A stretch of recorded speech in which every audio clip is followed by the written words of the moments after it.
ძირითადად შემოსაზღვრული იქნება გალავნით ტერიტორია. შესაბამისად კოშკები, ამის არქიტექტურა ჯერ ასაკუთრებია ჩვენ მონაპოლეარებთ, როგორც საზღვრებს ვადგენთ და საიდან იქნება მისვლები. ანალოგიურად თქვა აი მანქანით თქვა მანქანით მოსვლის თქვა საჭირო მანქანით პირდაპირ აი ესეთი პანდუსით ხდება მანქანით მოსვლა, შემოსვლა ანალოგიურად აი ესეთი ცნობიერება არსებობს. სხვადასხვა ექსტრემალური თუ არაექსტრემალური შემთხვევაში თვითი საჭიროა. და პარალელურად გასაკვირველია ჩრდილოეთის მხრიდან თითოეული ნიშნულები ისევე პირდაპირ ამ მანქანით შესაძლებელია მანქანის მოსვლაში.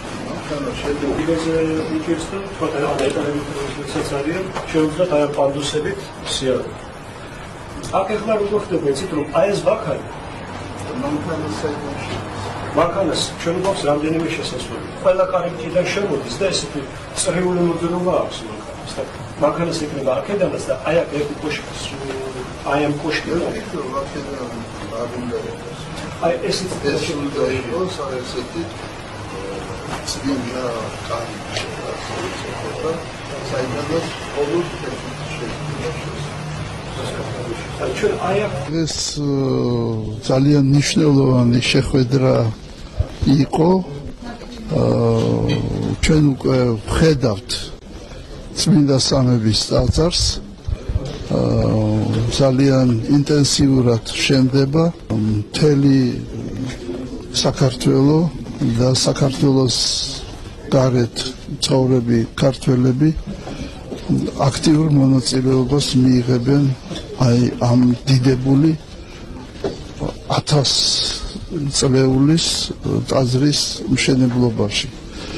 ამასთან ერთად რაღაც შენიშვნებიც შევიტანეთ, მე ვფიქრობ, რომ ძალიან მნიშვნელოვანია უფრო საზეიმო მისასვლელი ექნება ამ ტაძარს, მაგრამ ძალიან მნიშვნელოვნად ვთვლი იმას, რომ დღეს გამოითქვა აზრი ამ ტაძრის გარშემო